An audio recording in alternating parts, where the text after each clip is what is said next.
Okay, we've successfully managed to go live.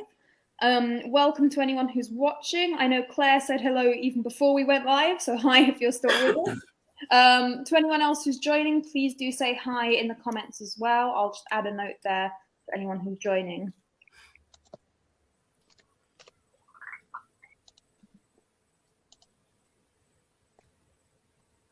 Yeah, there we go. We've got Claire with us still. Wonderful. Oh, we've got Alex with us as well. Hi, Alex. Alex. Hello, Alex. Hi, Alex. Hi, Alex.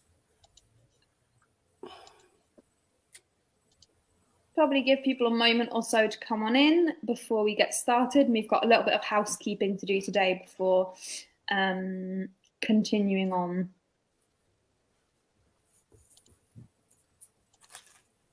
How's everyone feeling? Very excited for today's learn? Yeah, it's always excited and nervous, isn't it, when you're kind of talking about these things, but it's always got the potential. Well, it does drag up the past, but it's about showing that resilience and overcoming it. And there's a slight buzz, I think, when you can go back there and create with the support of folk like you, Rob, and William and Isabel. It's nerves and exciting. It's and I think it's going to be good. It's going to be good for the audience that watches and everybody else that's interested in physical childhood. I always think nerves are good in a way. It can keep you really grounded if you allow it to. It's what it does to me. Yeah, it helps me as well. I always get nerves before I do any type of live, but it's also a good type of nerves.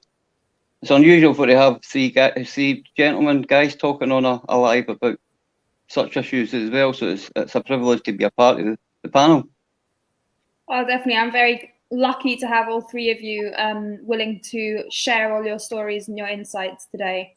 And I have to say, I think I'm nervous before a live stream, but I had the same thing when I danced when I was younger. I was nervous before going on stage. The second I'm there, it just is. The nerves would hit again afterwards. Yeah, a friend of mine's and it helps when every time she goes out in front of that class, she has the same nerves every single time. She's been doing it for 15 years, and every time she goes out, she feels nervous going in front of that auditorium of students. There you go. There you go.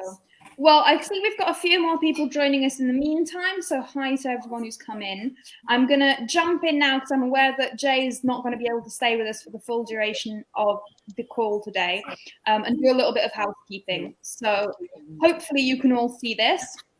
We'll be talking about physical abuse today. This is the second live stream in a series around adverse childhood experiences. We did our first one looking at what adverse childhood experiences were more generally. And that was a study that looked at 10 experiences in childhood in the home and looked at the correlation with all of these later outcomes later in life. And they saw that the more adverse childhood experiences you had, the higher the risk for all of those negative outcomes.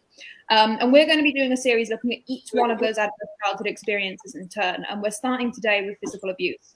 In particular, we mean kind of when someone is deliberately causing harm or injury to another person. Because we're going to be talking about these kind of topics, we do need to mention this can be distressing to anyone, but it can be particularly triggering to anyone who's had similar experiences. So in general, we kind of suggest 3 different things that can happen if anything does come up for you. And actually, before I get into that, I should say, first of all, it's a perfectly normal response. So if anyone has that, it is not in the slightest your fault. And second of all, it is actually quite rare in terms of when we're having open conversations. So do feel free to share this far and wide, but do be conscious of what we're talking about. So if something does come up for you, the first thing you can try to do is just ground yourself back in the moment. Come back to what's happening now. Take a few deep breaths in and out.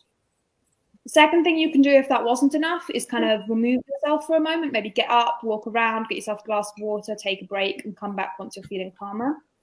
And even if that still doesn't work, you can reach out to us. We have the peer support group Hearts of Ace, who are 3 wonderful members for joining me in person. Well, I say in person, virtually today. And you can contact us at Ace at wavetrust.org. Actually, I should be able to set that up as a banner for you there. And you can also get in touch with me or another member of Wave Trust, Anthula Kutsudi, who is another member of Hearts of Ace, actually, and we'll be able to support you if you need any more help. If you need a different type of help, I'd also kind of signpost here the National Association of People Abused in Childhood, as they offer direct support to adult survivors. And you can see their phone number and their email address and their website there. So I'm going to leave that up for just a moment longer, gentlemen, to let people take that information down if they want to. So whilst I'm doing that, I'd love to hear from all of you why you think it's important to talk about this topic. Go ahead, Rob. You want me to kick off? I think. Sorry, Rob, go for it. I'm just going to go for it. For me personally, I think it's as growing into an adult. I think it's how the impact of what happened to me during my childhood has impacted during my life, and I never really properly got it. I mean, I'm 54, and I've never really got it till about 6 years ago. I never actually understood the impacts that it had. So I think it's really important that as adults we can be a lot more candid, open and honest, so we can hopefully allow others to have that ability to be able to speak out. And obviously, because then starts the healing process, then starts the ways in which we, the process, because I know for myself, it's made such a huge impact on my life. It's enabled me, one, to be, I would say, a much better father. It's enabled me to be a much better sort of, as an individual, a lot more grounded. And actually, I don't have to have this weird feeling all the time when I go to family events and suddenly realize that why do I feel this? So actually, I think it's been really important for me to speak out. Jay, you want to come in there? Yeah, I think it's the same as what Rob's saying. It's important to highlight it. Somebody's got to highlight it. And, the physical abuse I experienced was more coercive and control and at the hands of my abuser. Again, I don't want to trigger anybody too much, but I've told my story and how that affected me growing up as a child. It added to me being vulnerable. He was heavy-handed. He rolled up newspapers. He would date to make me do things. He would date to make me not say anything. And it was control me than anything. And that was where I suffered most of the physical abuse. But that then led to adding me to be a scared little boy, because I'd already lost part of the murder. And then he was telling me, if you tell your mum, then guess what? She's not going to come again, and you'll lose her too. And to me, that's like, I'm terrified. I'm absolutely terrified. There's this big man, and he's slapping me about. He's rolling up newspapers, and he's making me do things I don't know what to do. And that led to me getting bullied through school. It led to me then, once I realised that I wasn't going to break, that I would be the bully. It then led to me being the bully. And suppose learned behaviour, you can control people through violence, and that played a big part in me turning to crime as well. So you can't underestimate just how far the impacts go with the physical abuse that happens to you, not just any other kinds of abuse that happen as well, but the physical abuse itself is the impacts are horrendous. When I think of my childhood, the most common emotion I feel is fear. That is exactly what I think of when I think of growing up. The physical and mental abuse that I suffered at the hands of my dad, on and off throughout the years. He was what they would call back then a functioning alcoholic. And growing up in an area like Niddrie in Edinburgh back then, a lot of your friends were going through similar issues, so it's not something you spoke about. But for me, it put me into a zone of fear, complete terror from my dad. And then that affected me on the outside world, whether it be at school or with my friends in the area. I was the one that was easy picked on and easy bullied. So rather than turning like a lot of people do into the bully, I just retreated further into my shell. And I was ruled by fear for a lot of my childhood, to be honest. So it's important that guys like ourselves come out and talk about these issues, because it wasn't spoken about throughout my entire life. And if we hope to break that generational cycle of trauma and abuse, etc., then we need to speak about it. It's interesting hearing our Willie talking then, because I think for me, it was for me in my household, how the pain come down. It went from, my dad was a raging alcoholic, and a nightclub owner, and then he come home and beat my mother, and the mother would just turn it out on the rest of the family. She was the one. So you could see, even as a grown adult now, I get it. I sort of get it. I get why we were being hurt by someone, because the pain was coming down. But I never went into bullying. I went into comedy. I made comedy everything. I could make a joke in the middle of a shooting, and that was my thing. Because I always knew if I could make someone laugh, no one hit me. And it was really key. And I used it throughout my life. I've used it in traumatic experiences, and I've used it from, like, I never got bullied because I was the funny person, but it meant that I was prepared to do anything. I was do anything. So the amount of risks that I took growing up, I got into, I sort of got into sort of football hooliganism and violence. So I shouldn't really be sitting here. I should be sitting in a pub getting lashed with my mates singing songs. But I just decided quite a few years ago that it was going to stop. All that was stopped. Mm-hmm. But it was interesting how we sort of directional. Definitely. Well, thank you all. I think you gave some very different perspectives there that are all really useful and give a much wider picture. And I think you all touched on kind of the importance of coming out and talking about this openly.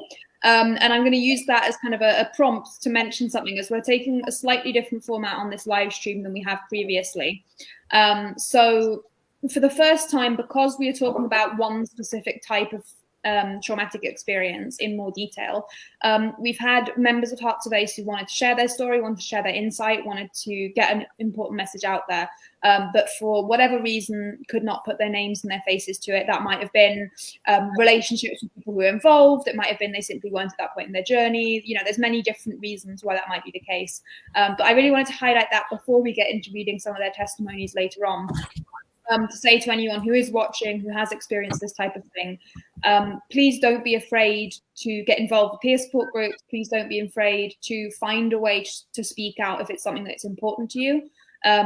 We can find, not just within 70/30 and WAVE, but more generally, you can find a way to do so that is safe for you and is right for you in that moment. Absolutely. I think I am thrilled to be able to have you three on in person, but I'm also thrilled that we're able to get so many different ideas and so many different perspectives in one go, for even the people who weren't quite at that moment yet. So I think something I would love to talk about is how physical abuse in the household was linked to other forms of violence. That might be domestic abuse within the household. That might be the bullying you guys mentioned. That might be both as victims or you guys turning to it in different ways. I just kind of wanted to hear if you'd seen that kind of link to wider violence yourselves, as we know from research that there is a much higher risk or a certain overlap, let's say. Not to say that there's automatic path for all of them, but there is certainly a complex picture going on usually. Yeah, I mean, I grew up in a rough environment. It's no secret. It was a rough environment, so it was leery on quite a few fronts, with quite a few families. It was a norm. It was a norm back then as well. But for me personally, the link was there. The link's there to see. It's I got battered while I was at the hands of him, and later on, I used the same tactic. I used the same tactic myself. I became the abuser, so to speak. And as much as I hate saying that, because I hate the notion of just because you've been abused means you've got to go into abuse, I don't agree with that personally myself. But then again, I done it myself. But I believe that if I was educated earlier, if I'd spoke out earlier, if I'd found the courage to speak out earlier, I know I was just a child, but then maybe I wouldn't have ended up repeating that pattern. But it's Willie say that it's intergenerational trauma, so it's coming down. Rob said it, it's coming down for the top, and then I'm, the very thing that I hated, I ended up using to my advantage at that time, knowing that it was an effective tool. Yeah, I'm just going to jump in, Jay, there with a little bit of research, because I think it's really quite interesting. This is quite an old study, but what they were saying was the fact that in terms of intergenerational transmission, and this was particularly of violence and physical abuse, not more generally of different forms of trauma, that, for example, in the general population, there might be kind of a 2 to 4% rate of abuse within the household, whereas for people who'd been abused themselves as children, there was about a 30%. Now, that's to say that there's a huge percent who don't go on to repeat those patterns, but that it is possible, and there is a much, much, much higher risk than there is in the general population. So I really want to highlight that. We're not saying that it's an automatic that because you've been through hell you will repeat those cycles, but we do want to acknowledge that we need to address those issues to stop those cycles from repeating, and we can do that by putting all kinds of protective factors in place. That can be external sources of support, it can be strong families, it can be giving people a sense of self-efficacy, giving people a sense of meaning. There's all kinds of things that can be protective factors there. But yeah, I think it's important to both recognize that that is an issue and not just assume that it's an absolute given. Rob, Will, did you want to come in on my previous question of kind of the overlaps with different types of violence? Yeah, I'm a great believer that, for me to bring my son up, one of the best things I have to do is lead by example. For every mistake I make, I'm teaching him how to make that mistake. So if I think about my actions a lot more first, but I think I grew up in a household where there wasn't that. It was so toxic. It was complete toxic all the way through. I mean, I'm not going to go into great details about what went through, but it was the pattern of behaviors that led me on to the behaviors that led on to me. I went on to stupid crimes. I was terrible in relationships because I had no idea how to be, because realistically I was taught how to beat a woman up was the right thing to do in a relationship. So when I go into a relationship, I'm sort of screaming at the top of my head, have I got to hit my partner now? Because I don't want to do this. So it ended up me going the opposite way. I became the sort of the weaker person. I'd apologize for things I didn't even do. So it sort of really broke my ability to function in a relationship. Even still now, I still struggle in relationships. I can't be with someone and live with them. But leading on to, it was just that level of alcoholism. I was very much into my alcohol and my drugs, mixing the both, doing the both. It's partly escapism, but again, it was how I was taught to deal with things. If you get angry, go and get drunk, and then when you're drunk, go and start fights with people 10 times bigger than yourself. That's what I did. That's how I did it. And quite often I would be the one hurt, but I'd be all right with it. I'm okay with it because I was given a permission slip to do what I like under the influence of alcohol. So it's just them lessons. And so again, I'm going to go back. For me to be an effective parent and go through and teach my son about the moral implications, I need to lead by example. Yeah. So my examples are always about how I watch my language, how we we are in a home, and even just how punishment. Punishment in this house is brilliant. To be quite honest, it's because it's not punishing. It's more of a discussion between two people. Mm-hmm. Yeah, and there's definitely a big difference between punishment and learning. Yeah, definitely. I was just going to say that punishment in this house is education. It's punishment in this house is write a story or do an essay or read a book or something like that.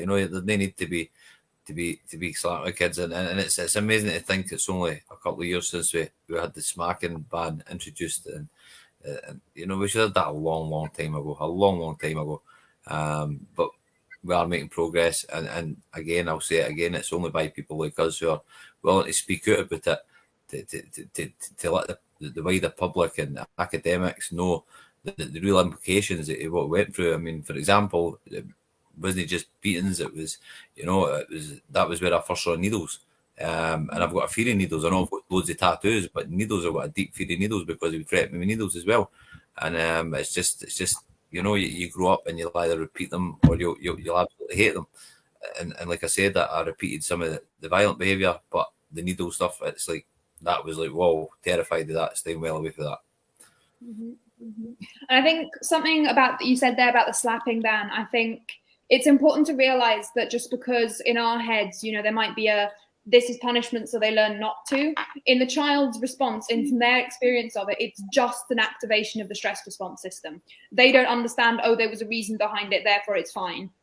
They still have that activation of threat. They still have that danger. So absolutely, I think that is one of the worst parts of physical abuse, particularly, though of many other types of trauma that can happen in the household as well. Will, did you want to come in on this? Well, when I was growing up, because like I've touched on before, I grew up in quite a tough area in Edinburgh, Niddrie, and my dad was one of the tough guys in the area, so he would work all week, go out drinking all weekend, get into fights, scraps all the time, and come back, and then the abuse would start with my mum first and foremost most of the time. The physical abuse was one aspect of it, but a big part of it was the mental abuse as well. The psychological abuse that nobody really sees that much or whatever, you know what I mean? I can remember times like when I want to watch a football game with highlights on the TV, my dad would keep me awake until the music came on for the football programme, shout me through and say, come and watch it and lie down beside me. So I'd lay down beside him and he stuck the head in me and said, get back to your effing bed. So it wasn't so much the physical side a lot of the time, it was the emotional and psychological side that kept me down. The fear of whatever I'd done, no matter how hard I tried, I used to try different sports like football or whatever it was, tried to do well in school. It was never good enough, and I never understood why, and why I was sort of picked on rather than my two sisters at the time or whatever it is. So it's that psychological aspect of it goes along with it, as well as the physical abuse that's hard to understand when you're growing up through it. And that's a really important message to put across, Will. I think we need to understand that psychological abuse, one, can happen on its own, but is usually very, very hard not to have. And psychological, emotional abuse, whatever you'd rather call it, is very hard to not have in cases of physical abuse. And the effects of that side of things can sometimes be even more devastating in different ways. So definitely. I think I'd like to read a testimony of someone else next. Jay, I'm conscious that you're going to have to leave us soon. Is there something you particularly want to make sure you mention on the live stream today that we should make time for? I just want to stress, and again, William touched on it, the importance of men speaking out about this and to see. I know we've got anonymous quotes and they could be for women we don't know. However, to see men speaking out is powerful, and it's no secret I'm involved in helping other men as well. And if we can get more men to speak out and more women to speak out about the effects of physical abuse in childhood, we can have a much better understanding and helping us making a trauma-informed society. And we can take back our lives. We can take back our power and control, because that, again, is the control. What I always found was I was always chasing controlling things. I had to control everything around about me. I had to try and control everything around about me. I've got OCD, so I'm always trying to control the remote controllers and the cup of coffee in front of me. I'll always try to control something, and I'm aware of it now, and I don't do it in a bad way. And it's just what the more as it speak out, then the quicker we'll get that message there, and people will realise it's, it wasn't just a smack, it wasn't just a hit, it was actually, like Williams touched on, the psychological effects. There's a lot more to it, and we can have a safer society where men can speak out, and because of suicide rates speak for themselves. I think that's a really good message there, Jay. And I'll just highlight what you said there about finding control. I think one of the key principles of a trauma-informed approach is making sure you are giving control to the other person. and making sure that people who might have been traumatized can find, even little areas of control, because that is one of the major things for everyone who has been through traumatic experiences. Their experience of trauma was often not being in control of what was happening to them. And so they go and look for that control elsewhere. And definitely if you're someone who is coming across other people's behavior where they are looking frantically for control, ask yourself what's happening there, and see if there's something simple that you can do to change things and make it a little bit easier. Okay, I think I will share our first testimony and read through this now. And Jay, if you need to run off at any point, feel free to interrupt me, and we can go from there. But let's see, I'm not sure how long it will take to read through it. Can you all see that all right? Yes. Yeah. Wonderful. So as I said, these are testimonies from people within the Hearts of Ace group who have submitted kind of some of the stories, some of what they've been through anonymously. And particularly, they all have kind of a message that they want you to take away from today. So I'll just read it as if I was telling the story in first person, and there'll be a few slides. I do apologize if I get lost. Sometimes people have very different writing styles to how I would usually talk. So before I joined Wave Trust, I always assumed my violent temper was due to the abuse I suffered and my bipolar. But I've since learned that growing up in a toxic, violent, and unstable home played a huge part on my behavior, as it had become a learned behavior to me, coming from intergenerational trauma, which I've now been able to break, which I feel I've never been able to do without the fantastic research that Wave has done. I wouldn't even have known about intergenerational trauma, never mind be able to break it. My mum always said she stayed with my dad, even although he was so violent. He used to throw his plate with his tea on it back at my mum if it wasn't what he wanted. He'd kick the TV through the wall, smash the car window just because he couldn't get it started. We had holes in our sofa where he'd kicked it with steel toe cap boots on. He would call my mum so many horrible names, but she'd still done as she was told. Always had his tea ready for him, finishing work, and me and my siblings had to watch him for a while to gauge what mood he was in before we said anything to him. It was so horrible and definitely not a way for anyone to live in as a child or an adult. My mum used to drag us out, no matter the time or the weather, and tell Dad she's leaving. He would laugh at her.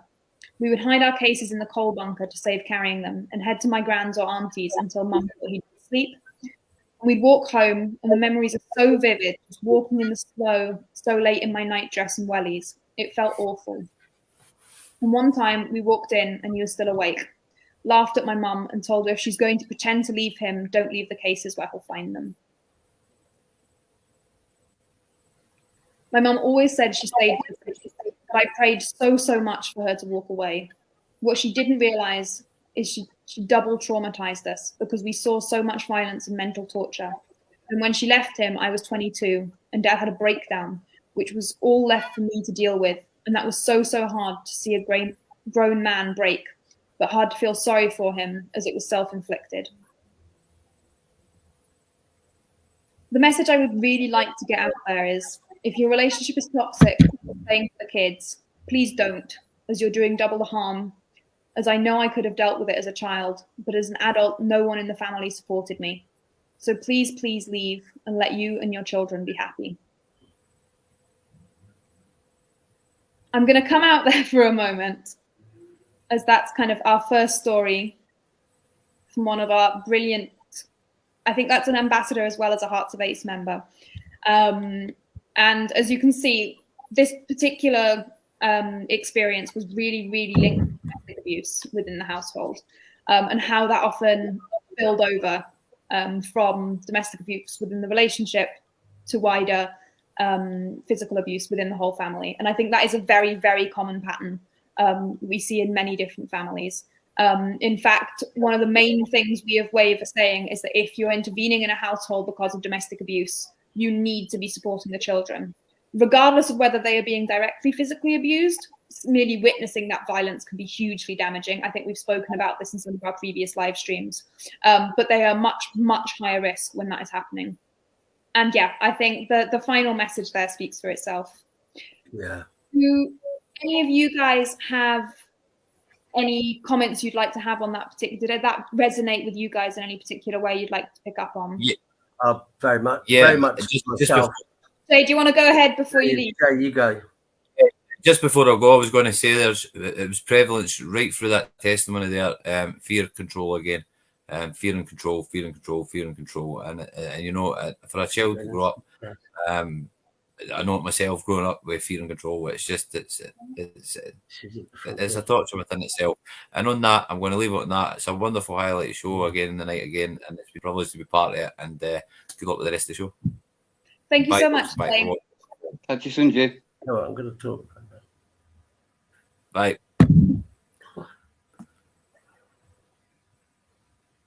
Will, Rob, did you have any kind of comment on that last that testimony kind of made you think of? Yeah, it resonated with myself. It resonated with myself. It resonated with myself purely on the basis that my child was based all around the alcohol, all around the violence. It was all there.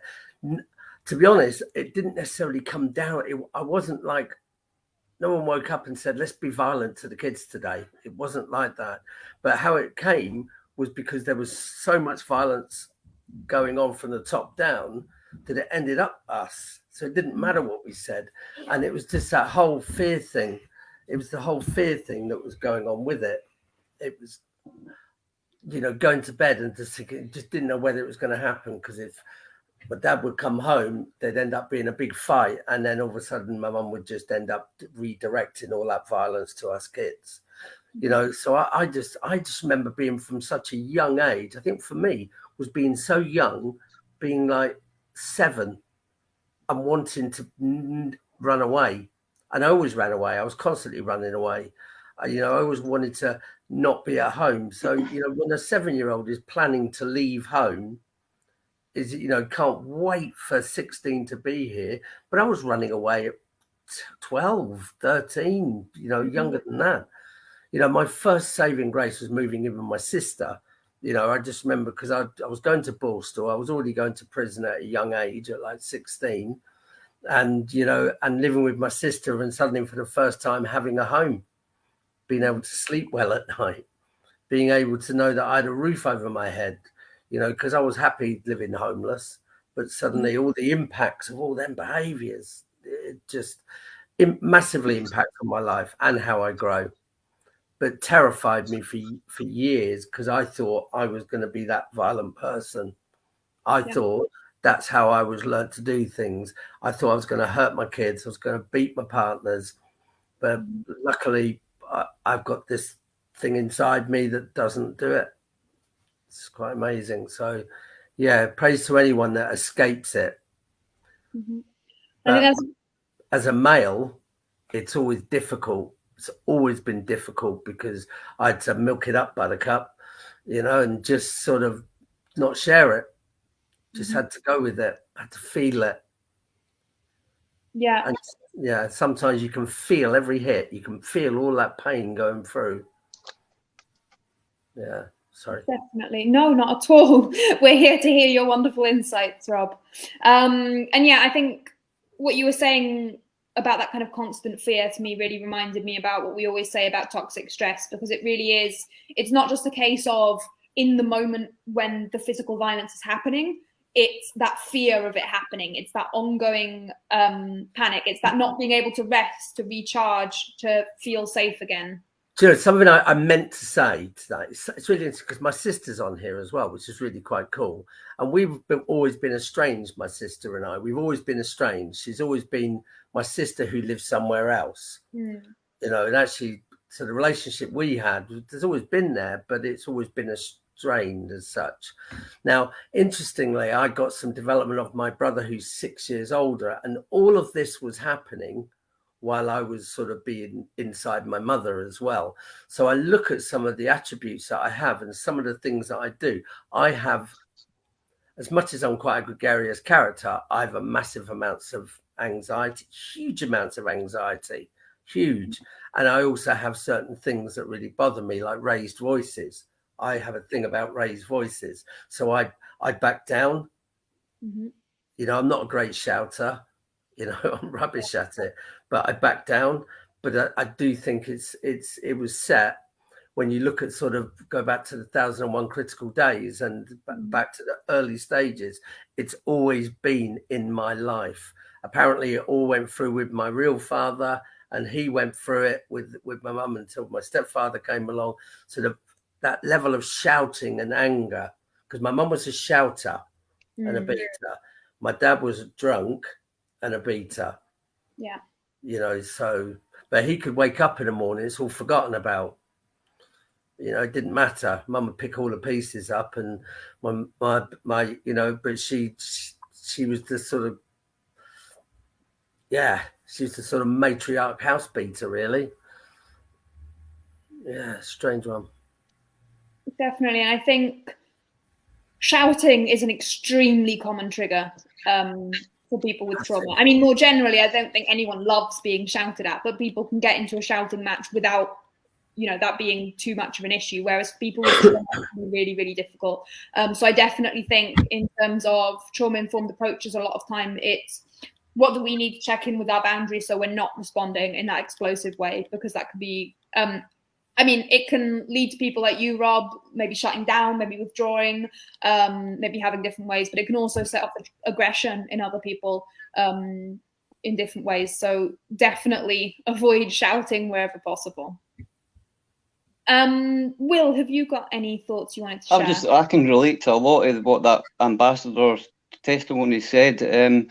When I suffered the physical and mental abuse from my father and my mum, it was mainly to my mum, to be fair. It started off most weekends when he'd come home from drinking. And it was all whenever she got chucked out, I would get chucked out with her. And that sort of, I found out, I was always searching for an answer why I was treated different to my two siblings, my two sisters at the time. And I didn't find that out until I was 14. And I found out that I wasn't biologically his. And then it really made a lot of sense to me. But just shortly after that, my mum and my dad split up and she moved away to London because she had a mental breakdown. And that wasn't the first time ever that I've seen a different side to my dad. He was completely broken and he was trying to get along with me and trying to get me to talk to my mum to get her to come back and work things out. And I was like, no chance. Do you honestly think I'm going to ask my mum to come back to this type thing? But life really is a journey, because it was a few years after that me and my dad had a sort of cleared the air, heart to heart, and we did have a relationship for the rest of our lives. And by the end of his life, we did love each other. Yeah, we had that horrible childhood. We had things happening that should never have happened, but it was a journey. Looking back on it and being part of the Wave Trust and the Hearts of Waste, I've learnt a lot in the last year and a bit. And he suffered from generational trauma. I'm not excusing his behaviour at all, but his father used to beat him up or whatever, used to mentally and physically abuse him as well. So he didn't know how to break these links. And it's only in the last year and a half I've understood a lot of that. And life is a journey. It's not just, that was one part of it, a massive part of it. Looking back as well, I can look to my being an 8 and 9 year old, and because of the physical and mental abuse that was going on and trying to escape from that, to find my safe zone, I turned to gambling on fruit machines, and that was an ongoing problem for a lot of my life, because I was trying to escape from what was going on in my real world, if you want. So I would escape into the gambling world, and that brought a lot of problems before I even came across any drink or tablets or anything like that in later life. So it's a journey, a process, life, and I've only learned all of this type of stuff in the last year and a half myself, to be honest. And I think you're a demonstration of how much that knowledge can empower people, and how much they can change and do with their life once they have those tools to hand well. And I will say, I think I'll pick up on what you said there about the relationship with your dad again afterwards. I think there is a tendency in society to demonize perpetrators with the idea that that's somehow protecting the victims automatically, rather than acknowledging that, one, they're often victims themselves in some way that need support, but second, that sometimes by separating ourselves as they are inherently bad people, we're able to not do anything about it because they just were, and there wasn't anything we could have done to make a difference. I've always, Do you know what? I spent many years with forgiveness, years of just accepting it as it was. I know I was a little tyke. I know exactly. I'm not using the right word I would normally use, but I know I was a naughty boy. I know I would do. You know, if a window was going to smash, I'd be 4 foot away from it, guaranteed, with the brick in my hand, and I'd still say I didn't do it. You know, it was. I know what I was like. I was cheeky. I was funny, but I still didn't deserve them things. So I spent years just, even as much as I hated it, but in a forgiving sort of way. So I always sort of made sure I made contact. When I was living overseas, I always rang up, made sure I was, hi, how are you? But I don't know. More recently, I've felt like I'd like some acknowledgement. Yeah. I'd really like some acknowledgement, even just to say, do you know what? Messed up. Because I know I've made many mistakes and I've really put my hands up. I'm going through it with my own. I abandoned my own daughter 30 years ago, and it's taken years. I've lost the title of dad, but I'm now got the title of the father of a son who's got a brother who lives in Australia, and so we're building up on them relationships again now, and it's hard, but I would like some. I've always felt I'd like some acknowledgement. Yeah, not just you were a little terror when you were young. Okay. So, no, I think you've touched exactly on where I was going with this, Rob, actually. And I was going to say that there is a distinction between society and large and the victims themselves. And I think that we need to understand that it's not a case of, there was a reason behind it, so you forgive and move on. That is not at all the message we want to put out there. Far, far from it. That should never have happened to you guys, and that should never have happened to the other people who might be listening to this. And whether or not you want to build back a relationship with the people who hurt you is entirely up to you in that moment of what is best for you. I know that some people have. I know that some people never will. Both of those are perfectly valid choices. And it might be that you make a choice now and you change your mind later. That is a journey that is yours to go on. And I think that we shouldn't put it on the victim to be the ones who have to ask to look at the situation as if it were more complex. The victims, I feel, should have the space to have all those huge emotions that are linked to it in a safe space. And it should be on society to look at it and go, actually, that situation is complex. How can we address those reasons? How can we change those reasons in future? How can we look at them? So 100%, Rob, thank you for going in on that, because I think that's 100% what we need to show when we're talking about the complexities behind people who have perpetrated it. We're not saying, therefore it's excused, therefore we can let it go, therefore victims don't have the space to be angry about it. I think that is the complete opposite of what we want to say. So thank you very, very much, Rob, for that one. I'm conscious of the time, so I'm going to read out some of the other testimonies just to make sure that we're getting in on that. I might read both of them in a row. We'll see kind of timing-wise how we're doing. And get an idea there. So let's see if I can get that. So this is our second testimony of today from our wonderful members of Hearts of Ace. I never felt like I had a childhood. I was always on high alert, waiting on the next beating from my father. I had a mother and father who were very well respected and highly thought of in our community. Yet behind closed doors, alcohol fueled fights between them and were the norm, and nothing thought of it by taking it out on myself either. My siblings didn't seem to get targeted the same. It was me who always got beat up, always told to go away and die, always told I didn't do well enough.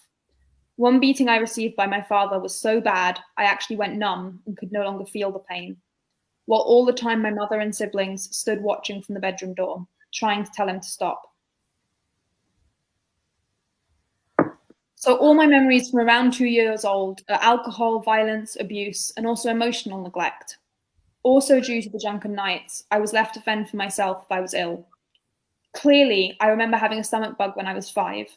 I'd went all over my bed, going into mum and dad's room, crying, only to be met with a drunken shout, "Get back to bed." So at age of 5, I had to go to the bathroom, get cleaned up and put new PJs on, and then strip my bed.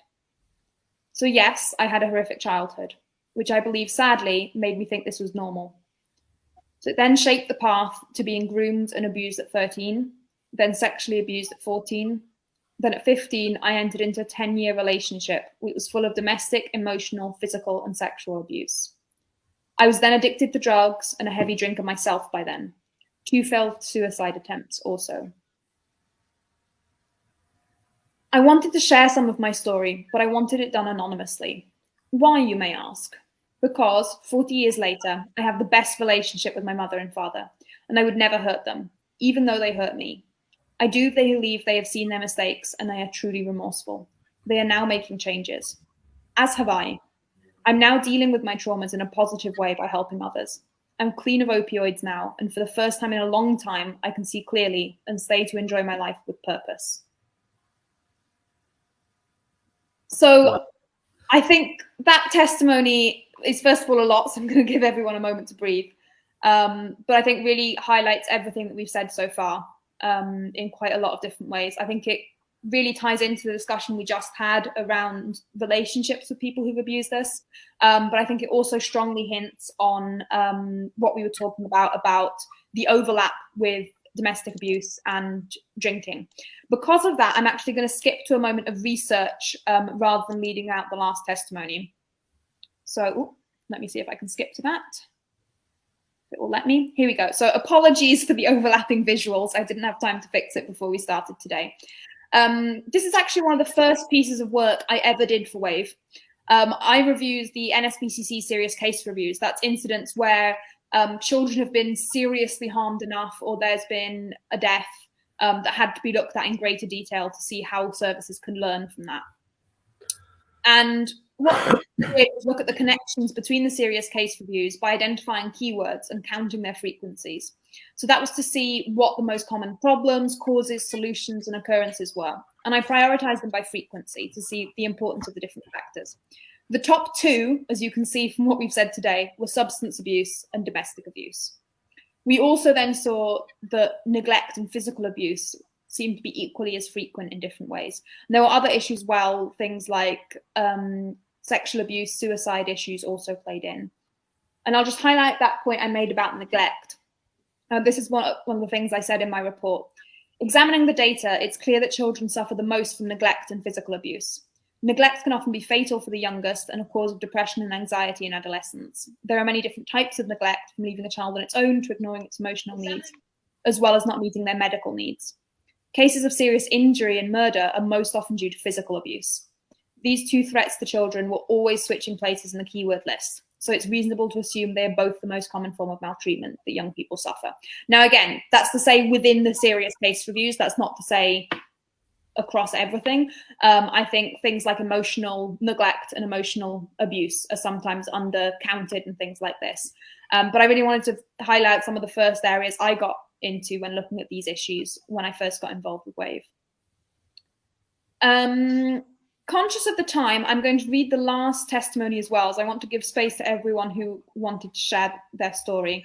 And then I'll give time for a final comment from Will and Rob there. We jump back in there. So, final testimony for today. As a child, I remember the beatings in my household. They were thick and fast, almost being a daily occurrence. What I know now that I didn't know then is that it was just the norm. Generations of family members before me had gone through the same experience, and no one blinked an eye. It wasn't just smacks we had growing up. It was anything my parents could get their hands on, and it also came from other relatives. Aunties and uncles whilst under their care, and then extended to the wider generations of children below them. I got hit with hands, hairbrushes, slippers, the wooden spoon, and the pain I'd feel inside was unbearable. The questioning of myself still goes on to this day. Wasn't I good enough? Wasn't I loved enough? Am I wanted or loved? The emotions of fear carried with me every day in dread of doing something wrong. Years later, it caused our family of siblings to fight. Fist fights anytime there was an argument, as we thought as children this was the way to deal with these issues. Years later, I went on to have my own children, and sadly, that learnt behaviour passed on to me. I carried that fear into adulthood, eventually going into a few domestic violent relationships, accepting that this behaviour was okay. Still taking beatings from men who were supposed to love me, and I told myself through all life growing up that this was acceptable behaviour. Little did I know this was far from love, it was control. When I had my first child, I was in no way able to manage their behaviour, and I thought smacking was the answer. When they were around 2 years old, I chased them after an episode of bad behaviour to spank them. As a result, they fell off the bed and cracked their head open and needed stitches. That was when it hit me. What was I doing? My child was running in fear from me, just as I did from my own parents. I remembered the pain I felt every time that slap hit my skin, remembered what it was like to be too afraid to tell my parents anything for fear of physical punishment. I didn't want that for my children. After that day, I never struck my children again, and I don't understand how anyone can. We teach our children to keep their hands and feet to themselves, but how can we do that while we're bashing them? 25 years on, I run a household of love and compassion and empathy. If my child is naughty, there are plenty of ways to get to the bottom of it other than beatings. We have to teach our children love. Love is the most important thing of all in a family, something I never felt every time my parents hurt me as a child. We have to teach them ways to communicate and to manage situations and emotions in a healthy way, calmly and kindly. And most of all, teach them that they can come to us with any problem without fear. For anyone who has struggled with these issues, you are not alone. And sadly, it has a devastating impact on adulthood when you have suffered as a child. We have to break the stigma and break this cycle. It stops with me. I'm going to come out of that for a second. I think sometimes having the time to write that down physically can be even stronger than talking about it out loud. So I'm just going to check in with both of you emotionally before I check in with you in terms of message to other people. How are you guys doing? I'm fine, thank you. Yeah, very powerful. Do you know one thing I've come to learn is it's actually the more people you hear it happen to, the more powerful it becomes within you, and more, I suppose, a bit more healing. And hearing all three testimonies is just, resonates a lot with me. But yeah, I'm good. I have to say, in terms of someone who hasn't experienced this, I think there is a very different power seeing it written down and not seeing that person's face as they're telling it. I think if you can see that that person is managing fine as they talk about it, it's very different to reading about it, I guess, not thinking of that person in that moment, but thinking of the person when they were experiencing it. So yeah, I'm just going to quickly share, because of that, our very first slide that we had at the beginning on triggers. If anyone is affected by any of that, please do reach out or take a moment. You can go to Hearts of Ace at wavetrust.org as well if you want some peer support. And if you need more immediate support, you can go to NAPAC as well, the National Association for People Abused in Childhood. Yes. Okay. Looking at the time, trying to decide whether it's worth asking you guys another whole question or wrap it up. I think one thing I wanted to touch on that we haven't had the time for today, so I think I want to take a moment. It's come up in various things. You guys have said it's come up in a couple of the testimonies, is the fact that not everyone's experience within the same family is the same. I think we often assume there was this going on, therefore the trauma happened, whereas actually trauma is subjective. You can have two siblings grow up in the same household and have completely different experiences. That might be because of their roles. You know, an older sibling might have a very different experience to the youngest. That might be because of when traumatic events happen. So, for example, if there was a big move, that might affect children who were there at the time, but not the others. It can also change drastically in terms of some of the buffers or the other risks they were exposed to. So, for example, one child might have had access to an amazing neighbor who was there for them in different ways, whereas once they'd moved, another sibling might not have, or they might have different contact with different teachers that make a difference. So I really want to make it clear that when you see, okay, this was going on, it's not to say that people will have had the same experience in the slightest. Someone could have walked out without trauma and someone could have gone through hell in that same space. So I do think that's just worth highlighting, as I know siblings came up a few different times. It's not a given. And it's also not a given that everything has been shared amongst families of what people have been through. So be kind and be considerate, I think, is my takeaway from today. Do either of you guys have a main thought, a main takeaway you want for people before, as we wrap things up?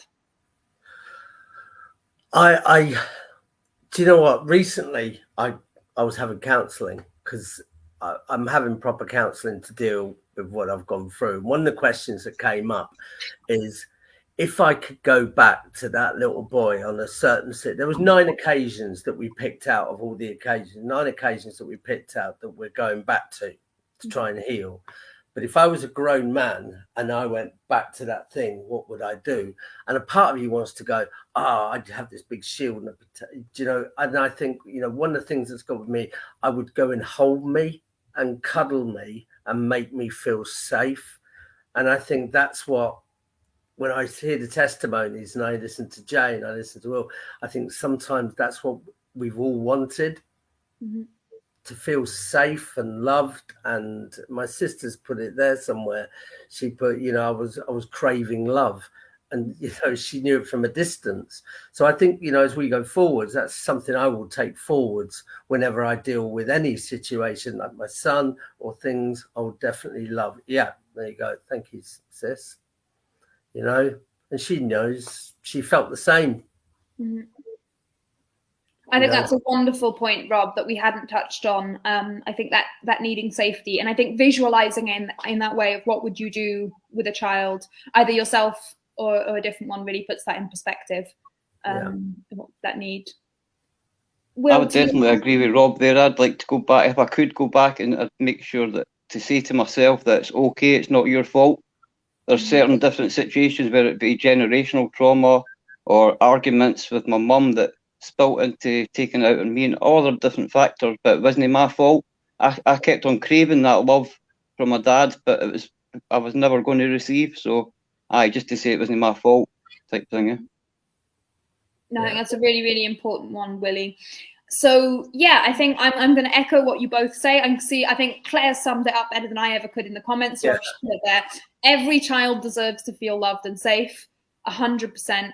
And I think that's a lot of what we're working towards here with the 70-30 campaign. When we're, fighting for prevention, when we're fighting to set up trauma-informed communities, what we're hoping is to create a world in which every child is loved and safe in future generations. And I also fully agree with what Will says. If you have experienced this, it was not your fault. And I hope that you hear from Jay, from Rob, from Willie, from the 3 wonderful people who shared their testimony today. It wasn't your fault. I also hope that you can see how much they're all doing so much better now that they're able to support each other. So please do look into Hearts of Ace or peer support groups and realize that you do deserve that help and to start that healing journey if this is the first time you're coming across something like this. Good family. Absolutely. And yeah, I'll just say to anyone who wants to get involved in any way, again, I'll put Hearts of Ace's email address up there for anyone who wants to get involved with Hearts of Ace. It's heartsoface@wavetrust.org. But more generally, if you want to get involved with Wave's work with 70-30, check out the website at www.wavetrust.org as well, as that's a great way to both get some more resources, get some more background information, but also see how you can get involved with this. So yeah, I think thank you, Rob. Thank you, Will. Thank you to everyone who sent in their testimonies. It's been an absolutely wonderful session. And I hope a lot of people have got some amazing things from this. I will say that our next live stream will be on the 17th of May. We'll be looking at trauma-informed universities. And we will also have our next live stream in this series looking at adverse childhood experiences 1 by 1 on the 14th of June. So do stick those in your diary and come along, as I'm very excited to see how this progresses. And to anyone else in Hearts of Ace who hasn't before, you are welcome to share your testimonies anonymously as well, as you are always welcome to come on in person once you feel up to it. So have a wonderful evening, everyone. Thank you so much for joining. Thanks, Cokes.